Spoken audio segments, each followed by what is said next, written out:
Welcome to this deep dive. Glad to be here. Today we're really zeroing in on some quite stark source material. We've got specific lines here from the song Restyle and Crypton Hate Me. Yes, quite intense. And our mission really is just to unpack the core ideas, the feelings embedded right in these specific lyrics, see what insights they might offer. And you're right, one theme just leaps out immediately. That's right. It really is. It's incredibly direct. And the lyrics, they give us a sequence of thoughts. Feels very deliberate. How so? Well, it kicks off with, I know why you want to hate me. And that gets repeated. Sort of establishes this certainty, Yeah. from the speaker side. Yeah, that repetition struck me too. It's not like a question, is it? Yep. They're not asking why. No. It's stated like a fact the speaker already knows. I know why. It feels, I don't know, less like an accusation aimed outwards and more like an internal conclusion they've landed on. Exactly. Yeah. They're not exploring the possibility of being hated or your reasons. Right. They've seemingly processed it already and arrived at their own understanding.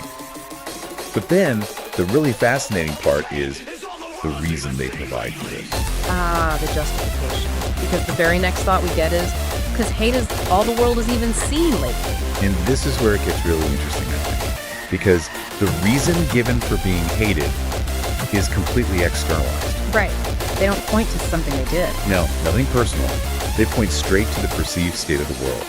Their own experience of being hated is tied directly to this belief that the world itself is just saturated with hate. It's almost like they're saying, well, look around. Given how much hate is just out there, of course you'd hate me. It's just normal, part of the landscape. Yeah. It connects that individual feeling to this huge, sweeping, global observation.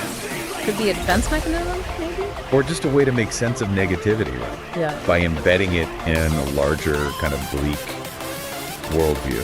And if that's your starting point, that hate is basically the world's default setting, then experiencing hate or even expecting it might just feel inevitable, logical. So it stops being about you, the person being hated? Exactly. It becomes more about the fundamental nature of reality as they perceive it. And then the lyrics take another turn, a phrase that just cuts straight through. Hate me, repeated. Yeah. It shifts gear again, doesn't it? From explaining to something else. What is that? A challenge. Acceptance. It feels like a direct engagement with that idea of being hated after explaining it. Okay. So, having laid out why others might hate them based on this worldview, the speaker then confronts it, maybe even embraces it with this stark command or declaration, hate me. It's moving from the analytical, I know why, because the world's like this, Right. to something very personal and direct. Okay, so putting these pieces together just from these few lines, we get a picture of a speaker who, 1, feels certain they're a target of hate, 2, believes this is a direct result of a world they see as just overflowing with hate, and 3, then issues or accepts this command, hate me. It's a very tight loop, isn't it? Connecting this broad, bleak view of reality to a specific personal interaction. Absolutely. Yeah. And what really stands out is how that perception of the world isn't just like background noise. No. It's presented as the direct cause for the feeling aimed at the speaker. It suggests this kind of feedback loop where seeing hate everywhere might justify or even maybe unintentionally invite personal hate towards yourself. Yeah, it really makes you think about the power of perspective, you know? If your lens on the world is primarily that it's filled with hate, Right. how does that belief fundamentally shape how you interact with people, how you interpret what they do, how you even see yourself within that? Well, that leads us to a final thought, maybe.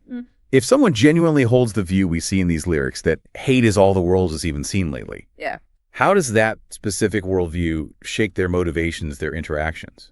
And building on that, what does grappling with a perspective like that mean for you, the listener, for how you choose to see the world around you? Something to consider.